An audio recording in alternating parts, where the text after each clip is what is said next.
if any women see that and find me not romantically viable, whether it's because I'm bald or anything like that, that's fine. Others will. At a certain point, trying to become a high value man started to feel like chasing a standard I didn't sign up for. And the more I bought into it, the more I realized this is men's version of an eating disorder. I'm not saying I've given up, I'm just done outsourcing my worth to some checklist I didn't make. Okay, I actually have to amend the eating disorder thing a little because, yes, men can develop eating disorders too. I'm just saying that it's more like that's men's versions of women going down the eating disorder rabbit hole to achieve a unrealistic standard. But before I get into more about that, don't forget to give this video a like, comment what you think about all of this, whether you've been on the high value man hamster wheel, as we're going to call it from here, or if you've always seen it as a waste of time. Don't forget to also subscribe for daily videos of cultural commentary from a man caught between generations. Now, I also want to say that I have been down the high value man rabbit hole in the past. When I discovered dating advice content originally in junior year of college,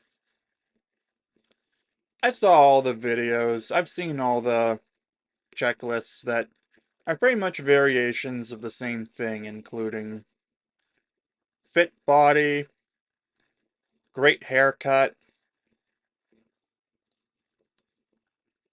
the right clothes, etc. Now, 7 years later, I'm still not exactly that, but I don't let it get to me. Alright, so the list I have here for what high value means and why it's so rigid are fit body, strong jawline, high income, social status, emotional control without vulnerability. That's what I have here. But it's not my definition. It's an implied ideal shaped by social media, red pill influencers, and status chasing. And not all of these are within your control. Fit body, okay, that one is pretty much within your control. Strong jawline, aspects of it can vary. High income, it's about 50-50. You can take steps to make more money, but you might not be able to get into jobs that have the highest earnings. And not everyone is cut out for entrepreneurship. I'm sorry, that's just a fact. Some people are better off being W-2 wages,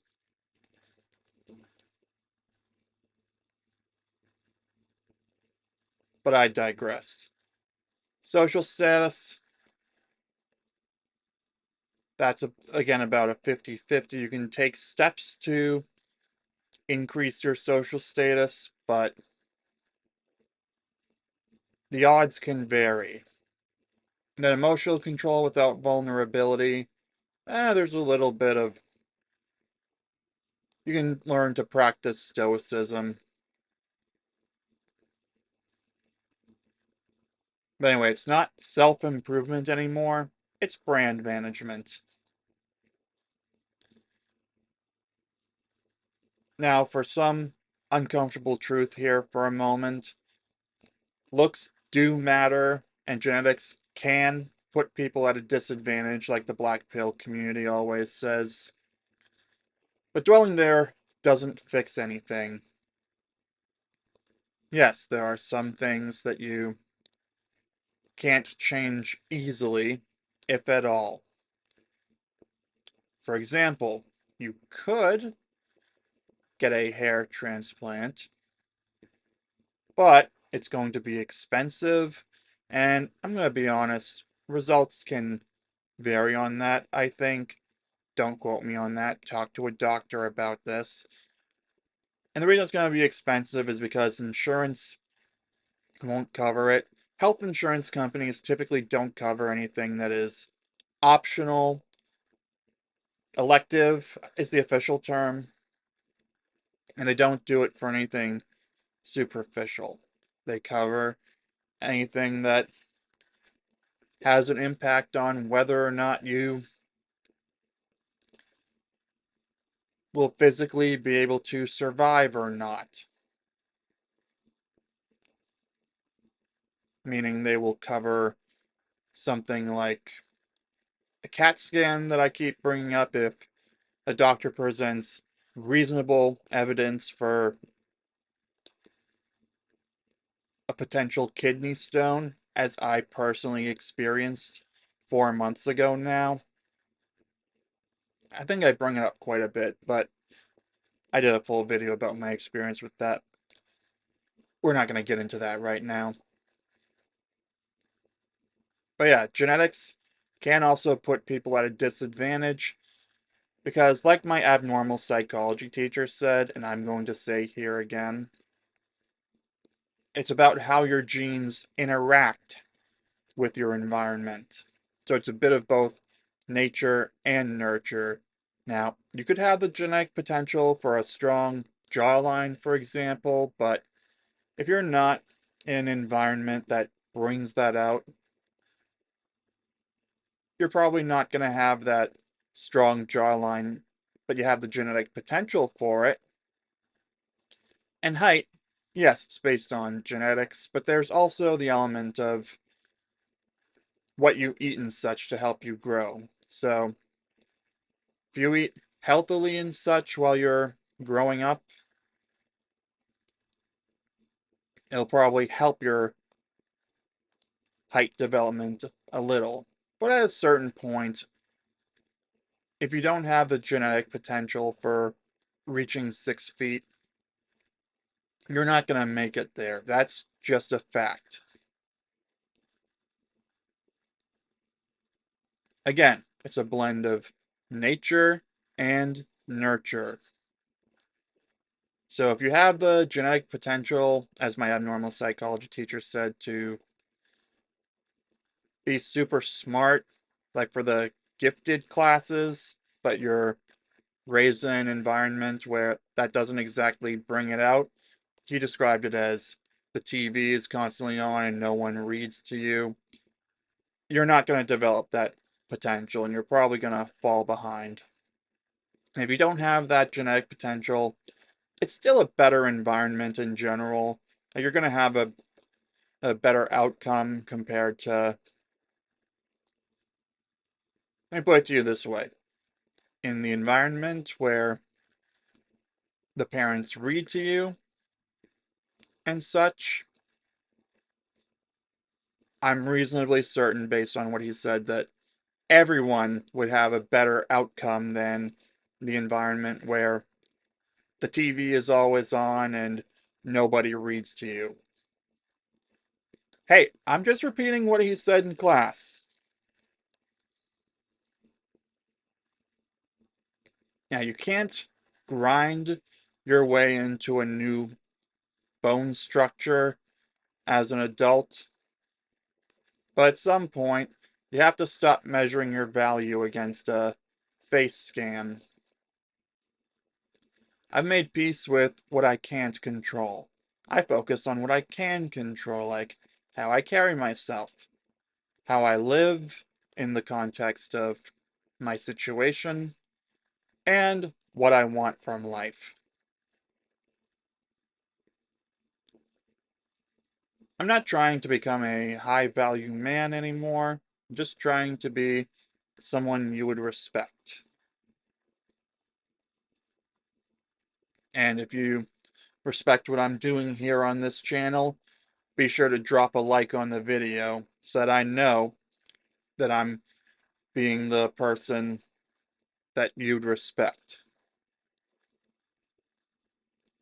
If I meet a woman that I find romantically viable, meaning I find out that she also shares my contempt for alcohol, I'd take my chances asking her out.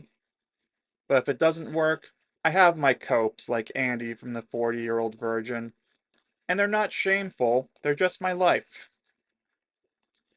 So, worst case scenario, she says no, and I go back to playing video games.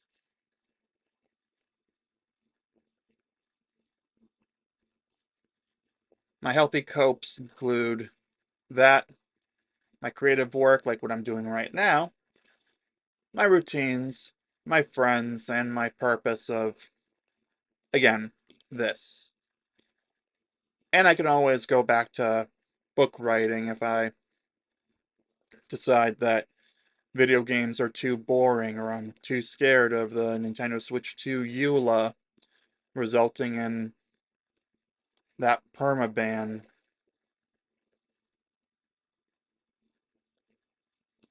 It's not about giving up on dating, but it's more about taking the pressure off and returning to myself instead of spiraling.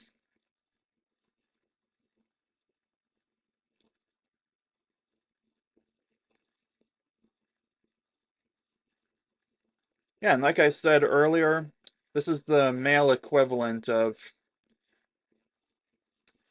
having all the perfect appearances thrown in our faces and then falling into the trap of trying to mimic that when it's an unrealistic standard or something like that. Yeah, women are typically sold beauty standards they can never meet, and men are sold high value performance checklists that burn them out. Though I will say, though, it's something of a aspiration. So I'm not against taking bits and pieces of it and being like, oh, hey, if I do better on this front, I can be a little bit more like XYZ. So let me put it to you this way. Not every woman is going to be Sydney Sweeney. That's just not realistic. Not every man is going to be a Giga Chad or just a Chad or even a Chad Light. Not every man is going to be that high value man who's able to drive around in sports cars and such. Most of us are just going to be average, and that's not the worst thing. Some of us might be a little more average, and then some of us might be a little less average, and then there will be extremes on both sides. There's going to be the extreme high ends, like Andrew Tate with his Bugattis and everything else he has as a rich guy. And then you're going to have the extreme end of poor, like someone who has to live on the streets.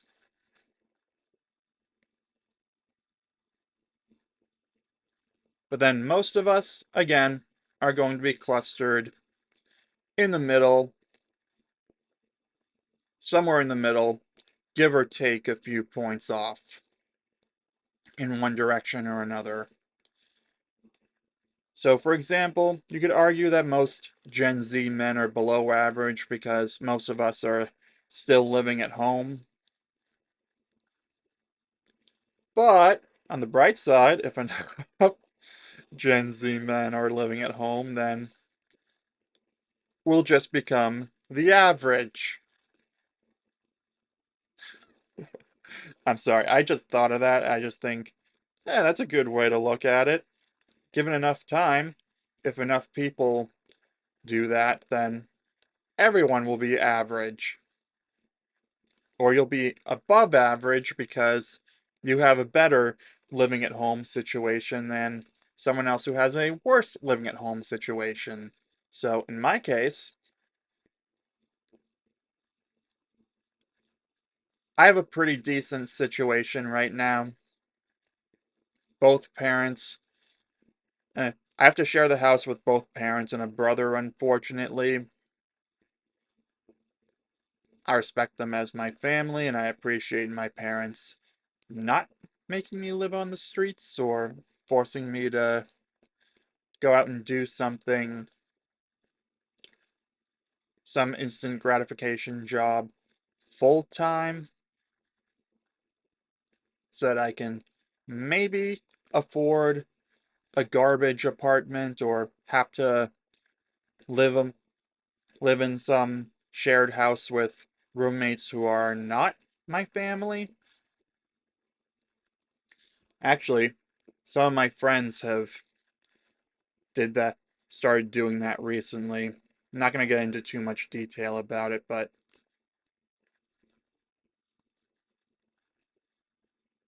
they're sharing a place a few towns over. They each have their own room from what one of my other friends told me from that.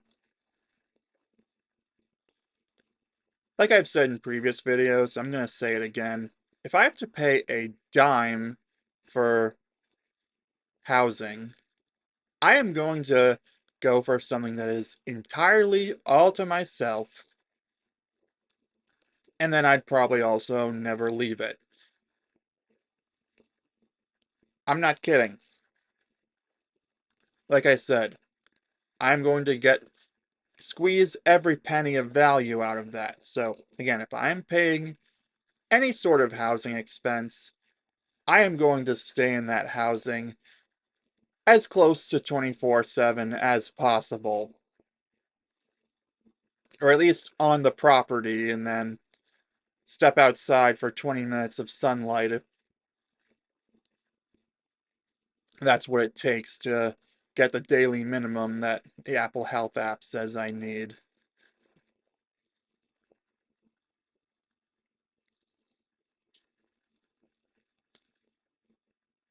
Anyway, that was just a little tangent I wanted to go off on. Getting back to my outline, we mock women for chasing impossible beauty, and then we men do the same thing with success, aesthetics, and stoicism, just with more protein powder. Both lead to burnout, self hate, and disconnection. Neither leads to love. Okay, but sometimes you might have better odds with women. Or even if you don't become a Giga Chad, you'll still have better odds than you did beforehand. Like, for example, me, according to the occasional trolls in my comments, I bet you're watching this right now. If I lost weight, I would have better odds. I can objectively admit to that.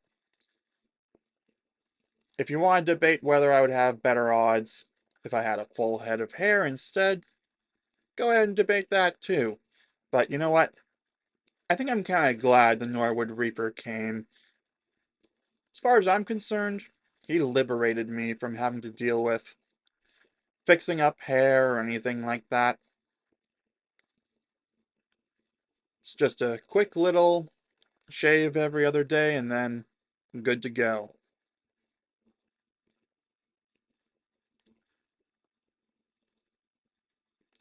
If you want to say in the comments that's a cope, go ahead. I stand by it. Anyway, you don't need to become a high value man. I know that I don't. I just need to be myself in the best way I can. And you should be the best version of yourself too. Because whether or not you have the genetic potential, you can still make your life a little better. And you know what? If any women see that and find me not romantically viable, whether it's because I'm bald or anything like that, that's fine. Others will. So, self-improvement should make your life better and not turn you into someone else's fantasy. So, I'm going to wrap it up here for the video. Let me know in the comments, what would it look like if you stopped optimizing and started accepting the parts of you that don't fit the checklist? Don't forget to give this video a like if you enjoyed it, and subscribe for daily videos of cultural commentary from a man caught between generations.